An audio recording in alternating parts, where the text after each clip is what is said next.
নমস্কার বন্ধুরা, আজকে এসেছি দারুণ স্বাদের একটা ছোলার ডালের রেসিপি নিয়ে আপনাদের সাথে শেয়ার করতে। তো চলুন, নিরামিষ দিনে এই রেসিপিটা খেতে কিন্তু খুব ভালো লাগে।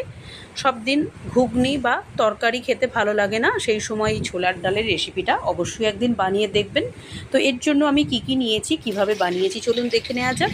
ছোলার ডালটা আমি আধ ঘন্টা আগে ভিজিয়ে রেখে দিয়েছিলাম, প্রেশার কুকারে 4টি সিটি দিয়ে সেদ্ধ করে নিয়েছি। আর পনির আছে, একটা নারকেলের মালা আছে, আর এখানে সবজি আছে। তো কড়াতে আমি সাদা তেল দিয়ে দিয়েছি, দিয়ে প্রথমে হালকা করে পনিরটা ভেজে নেব।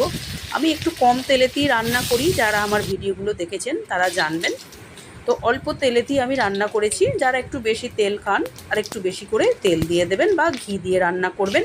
ঘিটা আমি একেবারে শেষকালে দেব। এবার ফোড়নটা দিয়ে দিলাম পনিরটা ভেজে তুলে রেখে।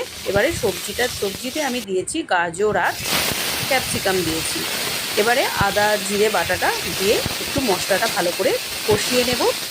মশলাটা খুব ভালো করে কষানো হয়ে গেলে আমি এবার কোরানো নারকেলটাও দিয়ে দেব। নারকেলটা বেশি ভাজার দরকার নেই, হালকা একটু এদিক ওদিক করে নিলেই হয়ে গেল। এবারে আমি অল্প দিয়ে দিলাম নুন, দেবার পরে দিয়ে দিলাম হলুদের গুঁড়ো। এবারে আমি সাঁতলে দেব।